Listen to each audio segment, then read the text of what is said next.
So we're in Forest at the Palace, and there is fanfare, and Duncan, Malcolm, Donalbain, Lennox, and attendants come in. Now Duncan says, "Has Cawdor been executed yet? Are the ones who did it not back yet?" And Malcolm answers, "My lord, they have not come back yet, but I spoke with someone who saw him die, who told me he openly confessed to what he had done, begged for the king to forgive him, and displayed a sincere regret. He did nothing in his life to show how noble he was except the way he died. He gave in to death and threw away his life, the dearest thing he owned, as if it were nothing." So this is just the translation video, but in the next video of analysis, you'll see a bit of analysis on that sort of valiant death. Duncan says there's no way of knowing what someone is thinking by looking at their face, and that is one of the key themes of the whole play. He was someone in whom I put all my trust. So we get the sense that the people Duncan puts his trust in are maybe not the best choices in the world. And at that second, in comes Macbeth, Banquo, Ross, and Angus. And the king, talking to Macbeth, says, "Oh, my good friend, I feel bad that I cannot do enough to show you how grateful I am. You deserve so much more than payment for what you have done for me. I almost wish that you had done less so that my reward would be more suited to you. All I can say is that you deserve more than I can ever give you." And Macbeth says, "The service and loyalty that I owe to you as my king is reward enough. Your Highness's job is to let us be loyal to you, and our duty is to protect the throne of Scotland and Scotland. We are like children or servants. We only do what we are supposed to do, and everything is done for your love and honour."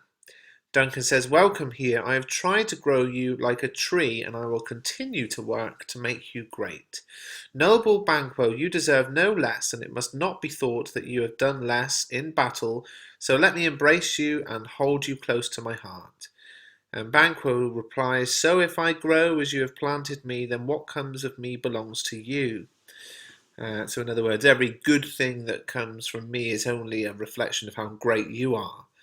Duncan says, "I'm so happy that I'm shedding tears and trying to hide them. Sons, friends, lords, and those of you who are near to me in line for the throne, no, we will settle the matter of who will become king after me by naming my eldest son Malcolm, who will be known as the Prince of Cumberland.